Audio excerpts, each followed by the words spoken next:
Good news, Sixers fans. Daryl Morey is awake. The Sixers have signed a free agent, Trendon Watford, forward from the Brooklyn Nets.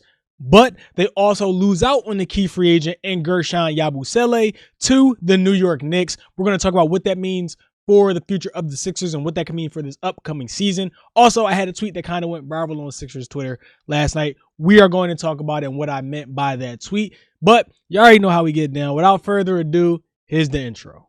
Up in the Sadies and Skirl. Yeah. What's going on, Cliffhangers? We are back with another video. Make sure you are hitting that like button and that subscribe button down below. I would greatly appreciate it. We are trying to get to 500 subscribers before December, so make sure you're hitting those buttons down below. It tells the YouTube algorithm that you like the video and is going to push it out to other people who might like the video, so make sure y'all go ahead and do that. So big news out of Sixers Twitter and Sixers world today. The Sixers, well, it happened last night, I believe. Yeah, it happened last night, but the Sixers signed a free agent. Everybody was waiting to see what they were going to do. We know they have the other free agents that they were looking to re-sign in Quentin Grimes and Guerschon Yabusele. We're going to get into that. But they signed Trendon Watford from the Brooklyn Nets. Everybody was saying that the Sixers needed some size, and here you have it with Trendon Watford, 6'9", only 24 years old, more of an interior player, but that's okay. He did shoot a little bit of the three last season, only shot 33%, but 2 times before that, he shot almost 40% from three, one with the Brooklyn Nets, and I forget the other team that he played for, but he is capable of knocking down threes. Probably won't take a lot, but that's something that the Sixers needed, a bigger guy who could kind of space the floor, something they had in Guerschon Yabusele, but we're going to get into Yabusele and everything later in the video. But Trendon Watford, nice young pickup. Tyrese Maxey pushed for the Sixers to sign him. Tyrese Maxey also said something on Twitter after the Sixers signed him, so going off of that, I made a very, I guess, controversial tweet last night that I definitely wanted to talk about whose team this is becoming, right? So once you see things like Tyrese Maxey push for Trendon Watford, you see the Sixers draft VJ Edgecombe, they really want to get Quentin Grimes back or re-sign him. They already have Jared McCain. But like I've said, I said on Twitter, you can kind of see what this team or what the Sixers are building around or who they are building around to move forward past the Joel Embiid area. Past the Joel Embiid era. And it's clearly Tyrese Maxey. Daryl Morey has said it a bunch of times over this summer. They are going to be a younger, way more athletic team. And he's kind of looking towards the future without Joel Embiid, without Paul George and those contracts, because he kind of has to, because if you look at the Sixers situation, it is kind of depressing because you're hoping for, I said in the video before, you're hoping for Joel Embiid and Paul George and the Sixers as a whole to stay healthy for a full season.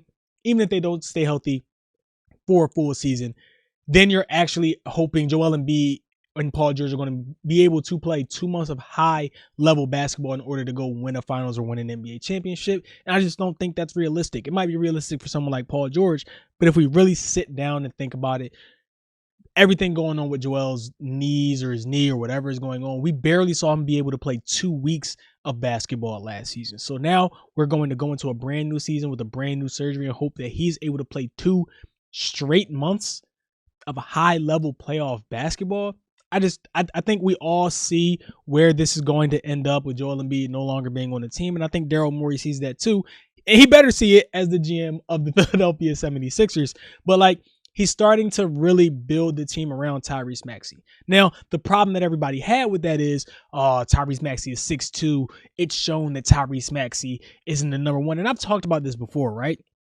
But people just say, Tyrese Maxey isn't the number one. We're a lottery team with Tyrese Maxey if you build around him.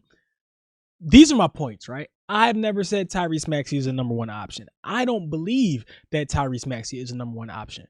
But when you are building a team, you have to start somewhere. I think everybody that is a Sixers fan, no matter how you think about the team, I think we can all agree that the Sixers have a very losing culture. They are a bunch of losers, right? And that starts, unfortunately, with their leader in Joel Embiid. We have seen his loser tendencies that he has had throughout his career. And that's where they are starting their bases from. And that's the culture that they have built, even starting back to the process and losing on purpose. Even though I think it was a good idea, it's something that you have to do. Teams do it now. But it sets a precedent for how you want your culture to look in the future. And they have never branched off from that culture of the process of like losing and just being a bunch of losers, right? But when you are building a championship team, look at the teams that have won championships in the previous season or teams that have just gone far in the playoffs. The Indiana Pacers. Winning culture. They got Tyrese Maxey. They then acquired Pascal Siakam, changed everything. You got the Oklahoma City Thunder. We all know what that culture is like and how they all love each other. Even going back to a culture of the Golden State Warriors or the Milwaukee Bucks when they won, or like just different teams that have won in the past. The Boston Celtics had a great culture. The Boston Celtics are kind of like compare them to like the Eagles a little bit. The Eagles a little bit with their like culture and organization. But I've said it before. I think the Sixers need a whole brand new. Everybody just needs to get fired. They just need to start from the bottom, starting with like the owner, Josh Harris, Daryl Morey, the players, like everything from top to bottom. Everybody needs to be gone. But they have a losing culture, right? But what Daryl Morey is trying to do is reshape that culture in real time, right in front of our faces. And if you want to realize it or not, that's up to you. But Daryl Morey signing players like BJ Edgecombe and drafting Janai Broom and signing Trendon Watford, there's a theme that he has going. He's trying to get very hardworking players that don't care about stats, that genuinely love basketball. And that comes from Tyrese Maxey, the best player on the team at all of those traits. And he's also one of the best, and he's also one of the stars on the team. He is probably better at this point than Paul George as far as star power and what he can bring to a basketball team. Yeah, he's smaller, but he gives you all those intangibles you want in a future star and a future franchise cornerstone of your team, right? He doesn't have to be a number one option. He doesn't have to be the guy to build around. And I think a lot of people are thinking, like, when I say build around, I mean, like, all right, you have to do everything around Tyrese Maxey. Every decision you have to make has to be around Tyrese Maxey. No, but he's something that you can build off of. Maybe Tyrese Maxey is a number two option and you're able to go make a trade for a number one, or you're able to go draft a number one, depending on how the Sixers seasons look in the future.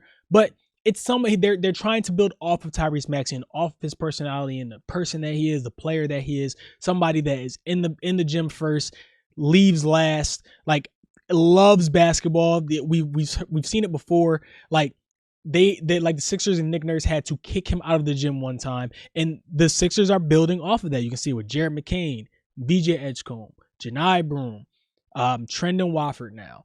They're just trying to get high-level, smart basketball players that genuinely love playing basketball, that work hard, that have high character. And it's just the trend that they are going into. And that's what I meant about what the Sixers are trying to build and who they're trying to build around as far as where they want this franchise to go in the future. And I think it's the correct decision, right? You're also able to still keep your hand in like the contention, just in case Joel Embiid does end up like by some miracle stay healthy. The players that he is acquiring, like high level character players, like yeah, they might not be the most athletic, right? Or they might not be the tallest, but they're going to work hard. And it's exactly what you've seen out of the Pacers and out of the Thunder.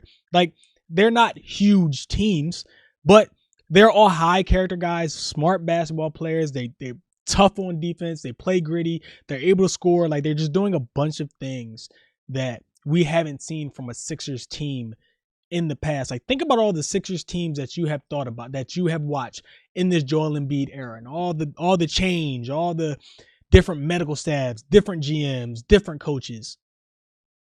They all look the same, right? Every single Sixers team looks the same though. Each going into each season, all the James Harden, Ben Simmons, Tobias, Jimmy Butler, now Tyrese and Paul George, like these teams look the same, right?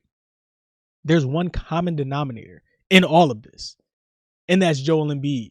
So it's just a precedent of culture and what I don't really know how to explain it better, but like as the team leader, like Joel Embiid just isn't the guy to set that culture. There's somebody else that has to set the culture. Maybe Joel is miraculously healed and he'll be able to play a full season with the surgery they got on his knee. But like at this point, you just got to start looking towards the future, and you have to start looking at what you want this Sixers team to look like in the coming years, what type of culture you want to build, because that's where you start to build a championship team. You start it with the culture. What type of culture are we going to set that we can move forward and figure out what type of players we want in its building, and in this building, and it's something that the Philadelphia Eagles do, which is why you always see free agents want to come to Philadelphia. They have no problem with it. All the players love it.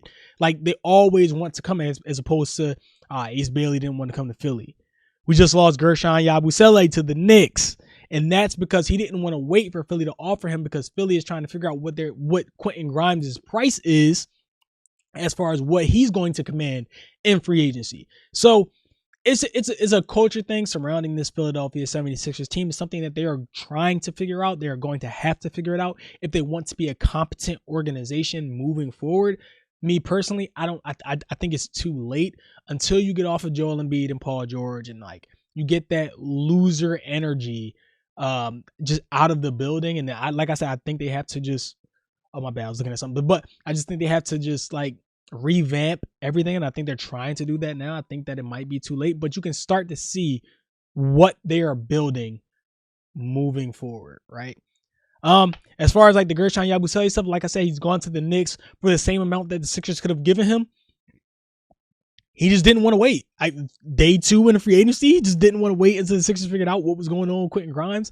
I know some people are going to be shocked, like they don't have a power forward on the roster at the moment, or conventional power forward, but like the teams that just won didn't. Like the Thunder had Chet, but he played the 5. They would run the too big lineup.